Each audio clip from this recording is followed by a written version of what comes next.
कक्षा 9 विषय हिंदी काव्यखंड पाठ 8 यमराज की दिशा, जिसके रचनाकार चंद्रकांत देवतारे।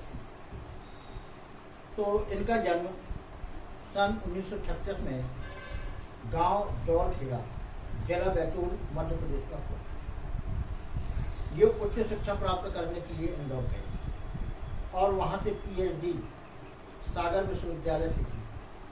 सागर से स्नातकोत्तरी हिंदी कविता के प्रमुख हस्ताक्षर देवतारे को उच्च शिक्षा में अध्यापन कार्य से संबंधित, अर्थात इन्होंने डिग्री कॉलेजों में अध्यापन कार्य करना प्रारंभ किया।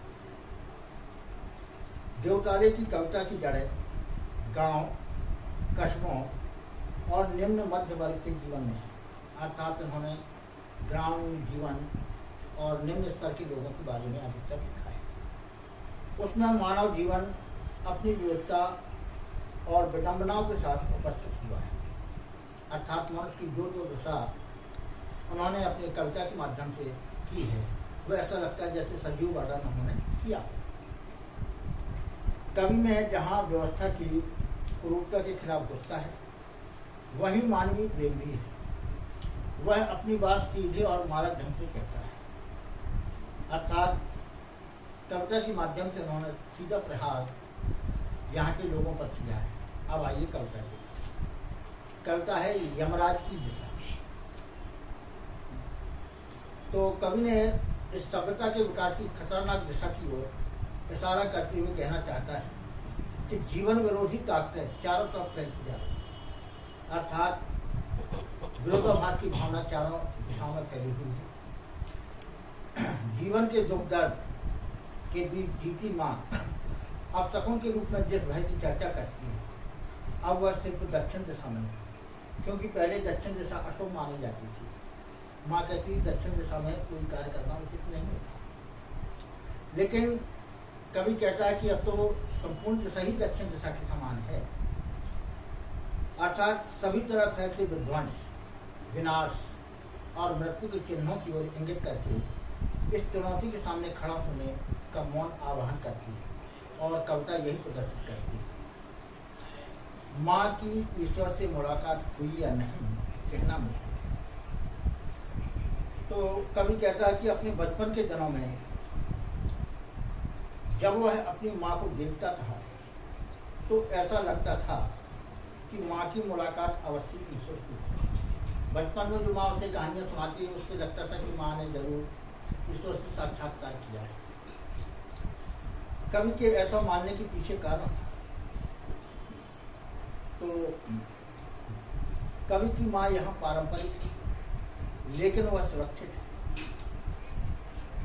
वह सोचा करता था कि माँ अवश्य ईश्वर के संवाद स्थापित करती है, क्योंकि वह कवि के अनुसार ऐसा जताती थी। पर वह जताती थी जैसे ईश्वर से उसकी बातचीत होती रहती है और उससे प्राप्त सलाहों के अनुसार जिंदगी जीने और दुख बर्दाश्त करने के रास्ते खोल दे। उसे ऐसा महसूस होता था कि ईश्वर से हुई बातचीत में ईश्वर द्वारा जो सलाह माँ को प्राप्त होती है, अर्थात जो सलाह ईश्वर माँ को देते हैं, वो हमें बताती है, और उसी के अनुसार माँ ने अपनी जिंदगी को जीने के तरीके से विकसित कर दिया है। कहने का तात्पर्य यह है कि ईश्वर के रूप में कवि की माँ ने जीवन की विपरीत परिस्थितियों में भी संघर्ष स्थिति और प्रक्रिया में एक सहारा अथवा सुरक्षा का विश्वास प्राप्त कर दिया, अर्थात उसकी माँ जीवन के कठिन संघर्षों में लड़ती रही, लेकिन मुझे सहारा देती रही, अर्थात जो कष्टाएं माँ ने भोगी मुझे नहीं भोगी। और निश्चय ही यही विश्वास भावनात्मक है, अर्थात यही विश्वास लेखक की कवि की भावनात्मकता से जुड़ा हुआ है। माँ ने एक बार मुझसे कहा था, दक्षिण की तरफ पैर करके मत छू। इन पंक्तियों में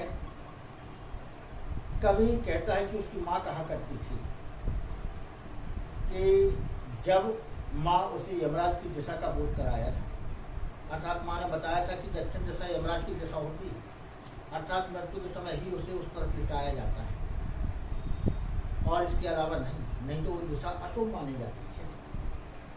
और कहा था यमराज को अर्थात मृत्यु के देवता को क्रुद्ध करना समझदारी की बात नहीं। अर्थात जो मृत्यु के देवता यमराज है उनको क्रोधित करना कोई अच्छी बात नहीं है, अर्थात उन्हें प्रेम से ही समझाना चाहिए। वे अपनी माँ और उसकी कही हुई बात का स्मरण करते हुए कवि कहता है कि माँ ने एक बार मुझसे कहा था दक्षिण की तरफ पैर करके मत सोना। माँ ने एक बार बताया था कि दक्षिण की ओर पैर करके मत सोना, कारण उससे यमराज जी क्रोधित हो गए। अर्थात मृत्यु के देवता की ओर पैर करके मत सोना, नहीं तो यमराज जो मृत्यु के देवता है वो क्रोधित होगा। वह मृत्यु की दिशा है और यमराज को क्रोध करना बुद्धिमानी की बात है।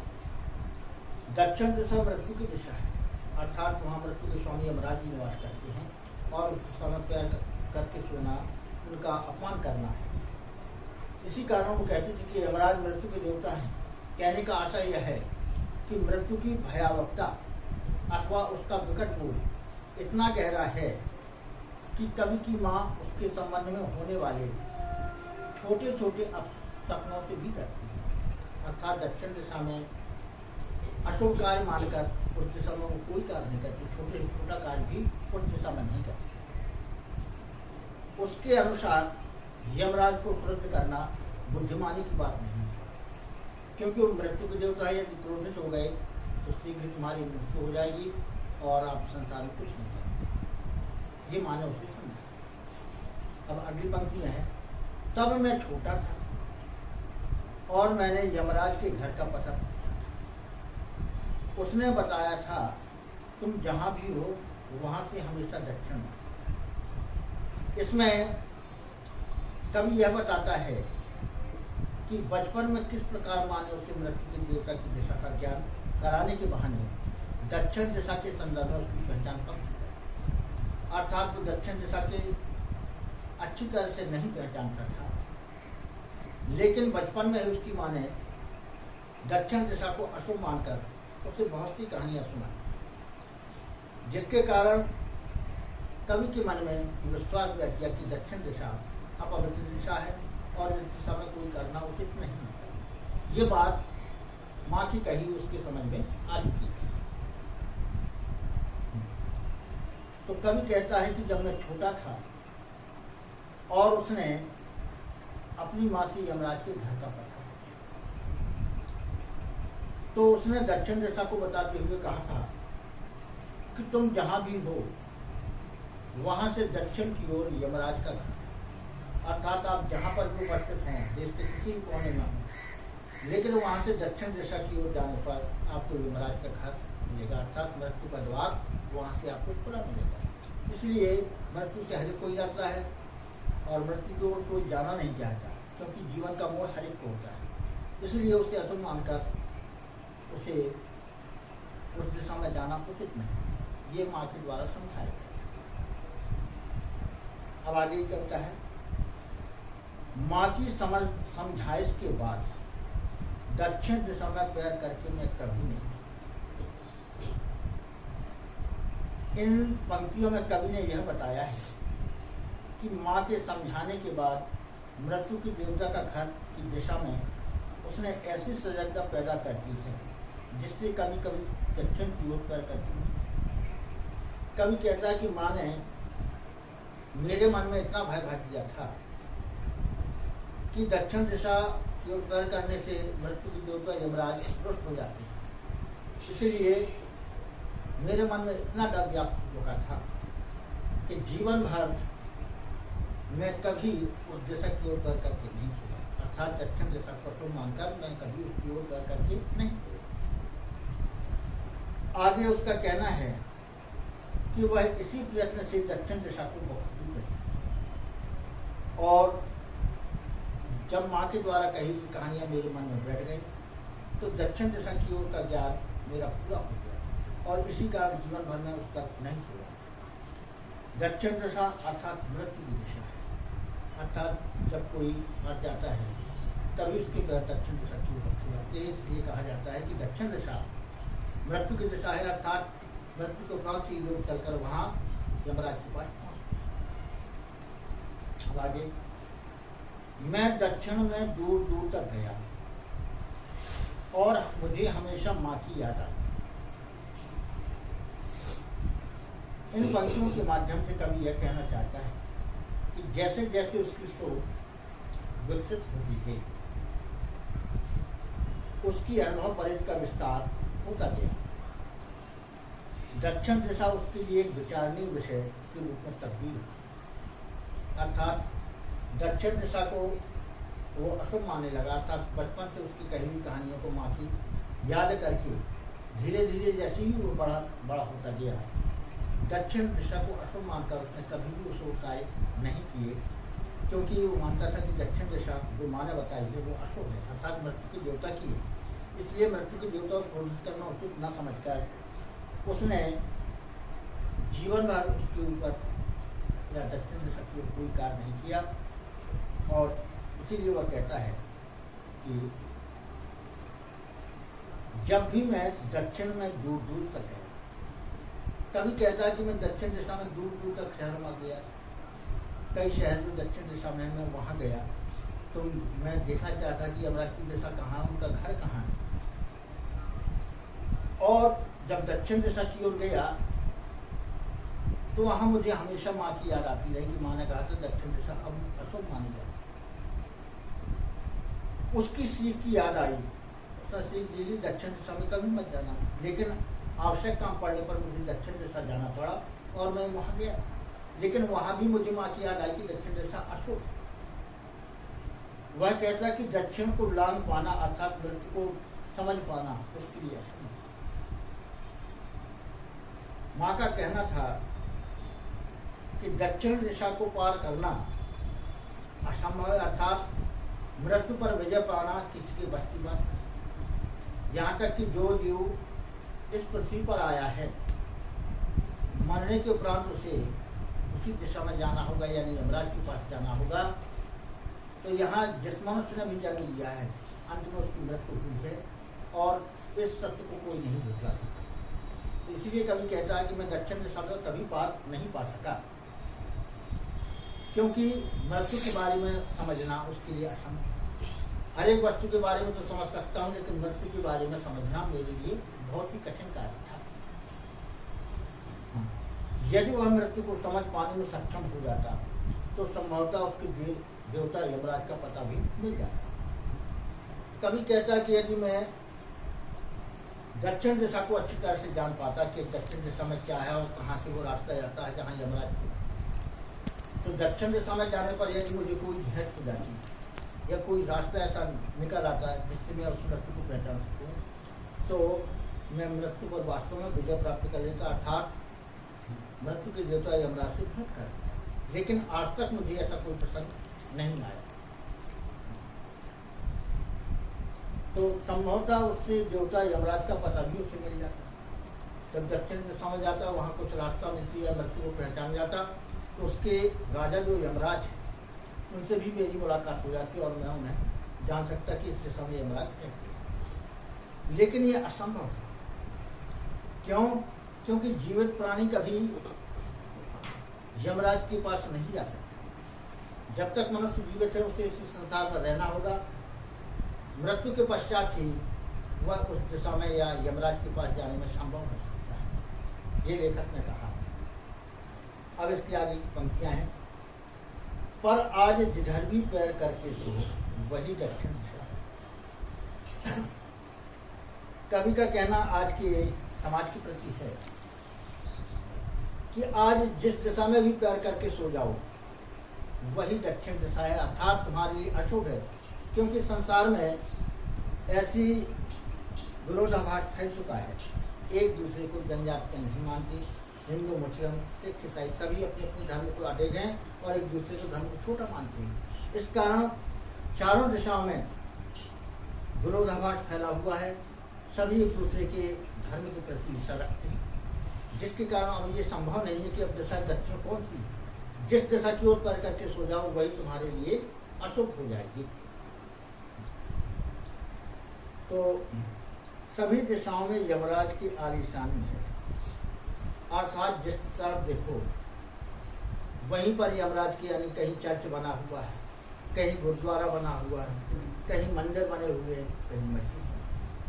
अर्थात सभी यमराज के घर हैं, सभी एक दूसरे को हीन भावना से देखते हैं। वो कहते हैं हमारा धर्म श्रेष्ठ है, तो हिंदू कहते हैं हमारा धर्म श्रेष्ठ है, मुसलमान कहते हैं हमारा धर्म, सिख लोग कहते हैं कि नहीं हमारा धर्म श्रेष्ठ है, और पारसी भी कहते हैं कि हमारा धर्म श्रेष्ठ। इस प्रकार चारों की मन में मेल नहीं है और चारों दिशाओं में ये लोग रहते हैं। इस कारण एक दूसरे के प्रति विरोधाभास हो रहा है। इसलिए कवि का कहना है कि आप जिधर भी पैर करके सो जाओ वही दक्षिण दिशा अर्थात मृत्यु की जाने वाली है। क्यों? लोग एक दूसरे से ईर्षा करते हैं और ईर्षा करने के कारण विरोधाभास होता है जो मृत्यु का कारण बनता है। अर्थात इन घटनाओं से लोग एक दूसरे से लड़ जाते हैं, सैकड़ों षड्यंत्र रचते हैं और अंत में लड़ने के पश्चात ही मृत्यु को प्राप्त होती है। अर्थात आज के युग में जिस तरफ भी पैर पसार लो वही दक्षिण दिशा हो जाती है, अर्थात मृत्यु के देवता की दिशा हो जाती है। अब दक्षिण दिशा का महत्व तो नहीं रहा और वे सभी में एक साथ अपनी दहकती आंखों से दिखा। अर्थात जिस तरफ जाओ वहां मृत्यु के देवता यमराज अपनी लाल लाल आंखों से एक दूसरे को देखते हैं, अर्थात एक दूसरे को नीचा दिखाने के बारे में सोचते हैं। और कहीं भी जाओ वहाँ एक दूसरे के प्रति षड्यंत्र रचा जाता है कि हिंदू जात का है, मुसलमान जात का है। तो आजकल जो दंगे फसाद हो रहे हैं इन्हीं कारणों से हो रहे हैं। अर्थात जिस दिशा में जाओ वहाँ आपको यमराज अपनी क्रोधपूर्ण आंखों से सब कुछ देखते मिलेंगे। अर्थात जिधर भी चले जाओ वहाँ जाति भेद का तांडव आपको देखने को मिलेगा, जिसके कारण युद्ध होते हैं और युद्ध के कारण बहुत से लोग मारे जाते हैं। अर्थात यमराज उनको स्वयं अपने हाथों से ले जाते हैं। इसलिए आज चारों दिशाओं में दक्षिण दिशा मानी गई है। ये लेखक का कार्य है। तो इस कविता की इन सर्वाधिक विचारणीय पंक्तियों में वर्तमान सभ्यता में अकारण सर्वत्र हो रहे नरसंहार और मृत्यु के तांडवों का और उन्हें जन्म देने वाले कारणों की कारकों पर प्रकाश। किस प्रकार की सभ्यता आजकल फैली हुई है। अकारण सर्वत्र ये नरसंहार हो रहा है, क्यों हो रहा है? और मृत्यु के तांडव और उन्हें जन्म देने वाले कारणों को अर्थात मृत्यु का तांडव कौन मचा रहे हैं और उन्हें जन्म देने वाले हमारे मानव समाज में कौन है? यही जो मुसलमानों के मौलवी हमारे यहाँ के आचार्य, ये एक दूसरे के प्रति हिंसा द्वेष की भावना रखते हैं। इस कारण मृत्यु का तांडव चारों ओर फैल रहा है और उन्हें जन्म देने वाले कारणों का उसका कारण यही है कि एक दूसरे को धर्म को नीचा दिखाना। इसके कारण वो अपने धर्म को श्रेष्ठ मानते हैं और दूसरे को धर्म को जबरदस्ती छोड़ना चाहते हैं। क्योंकि बहुत से आजकल धर्म परिवर्तन के नाम पर आज नरसंहार हो रहा है। तो कई देश ऐसे हैं जो धर्म परिवर्तन के लिए ज़्यादा रुझान दे रहे हैं, जैसे कि पाकिस्तान। तो इन्हीं कारणों से आज ये नरसंहार हो रहा है और कारकों पर प्रकाश डाला गया है। कारक क्या है? उन्होंने कहा कि हमारा धर्म श्रेष्ठ है, इस देश में जो रहेगा वो हमारे ही धर्म को मानेगा। इस कारकों के कारण संपूर्ण देश में लड़ाई झगड़े दंगे फसाद में हुए। मृत्यु का जो त्रासक भाव बोध वर्तमान समय में पैदा हुआ है वह पहले कभी नहीं। अर्थात आजकल मृत्यु साधारण घटना बन गई। कहीं भी दंगे हो सकते हैं, कहीं भी हिंदू मारा जा सकता है, कहीं भी मुसलमान। जो प्राचीन काल में प्रथा थी कि बीमारी से अथवा आयु पूरी होने के पश्चात ही मृत्यु का कारण बनता था, लेकिन आज के युग में वो भाव नहीं।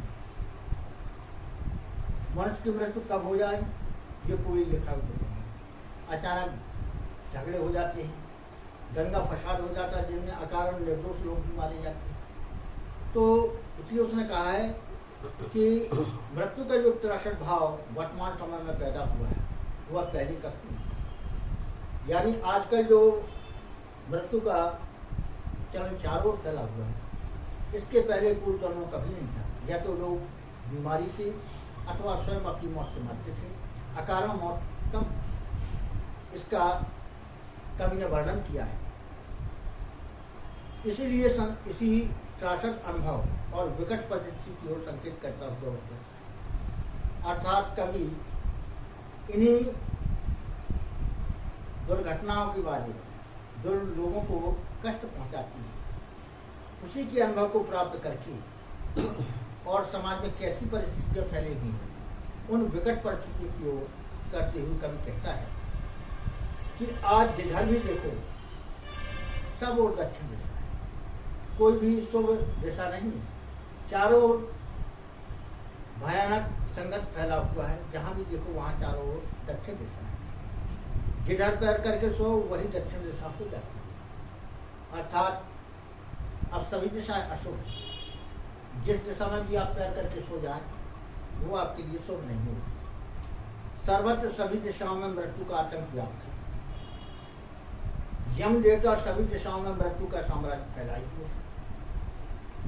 कहने का तात्पर्य यह है कि बात बात पर पूरी दुनिया में होने वाली युद्धों और विनाश लीलाओं ने सामान्य मनुष्य के समक्ष यह प्रश्न खड़ा कर दिया। अर्थात आजकल संपूर्ण विश्व में कहीं युद्ध होते हैं, कहीं भयानक षड्यंत्र रचे जाते हैं, जीवाणुओं द्वारा भी उनकी प्राण रक्षा नहीं की जा सकती। तो ये समक्ष आज मनुष्य के समक्ष ये प्रश्न खड़ा हुआ है कि वहाँ वह किस प्रकार से, यानी कहाँ पर वह जाए और किस प्रकार सुरक्षित है। आज कहीं भी कोई जगह सुरक्षित नहीं है, जहाँ भी जाओ वहाँ मनुष्य के जान को खतरा है। मृत्यु के भय बोध से मुक्त है। कवि कहता है कि मृत्यु को बाकायदा आमंत्रित कर उसे मानव मातृत्व पर छूट देने वाले नर यमों की संख्या दिन प्रतिदिन बढ़ती है। अर्थात कवि कहता है कि यमराज तो केवल मृत्यु को प्रांत ही आती थी, लेकिन आज बाकायदा इन्हीं मनुष्यों में जिन्हें नर यमों को कहा गया है, ये मनुष्य रूपी यम है जो अपने भाई बहनों को काट रहे और मार रहे हैं। अर्थात इन्हीं नर यमों की संख्या प्रतिदिन बढ़ती जा रही है, यानी मनुष्य में ही यम बढ़ते जा रहे हैं जो एक दूसरे की प्यासे हो रहे हैं और मृत्यु का कारण है। कहने का मतलब यह है कि कभी पहले कितना समाज सुधरा हुआ था, आज कितना सुधरा हुआ है, ये बारे में कहा गया है। अब अंतिम छंद है, माँ अब नहीं है और यमराज की दिशा भी वह नहीं रही जो माँ जानती।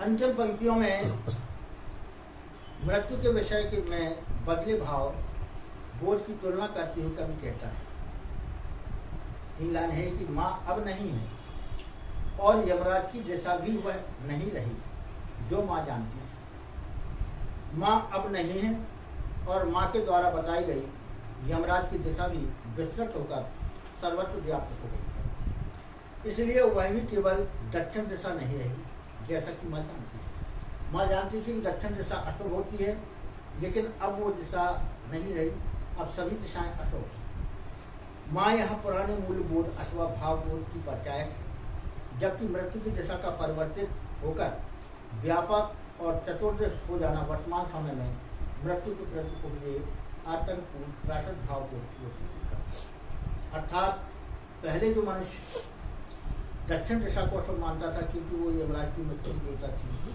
लेकिन आज के युग में कवि ने बताया है कि आजकल नर यम पैदा हो चुके हैं, यानी जो मनुष्य रूपी यम हैं वो चारों दिशाओं में फैले हुए हैं और कहीं भी भयंकर युद्ध हो सकता है, जिस कारण एक दूसरे को मारने के लिए तैयार है।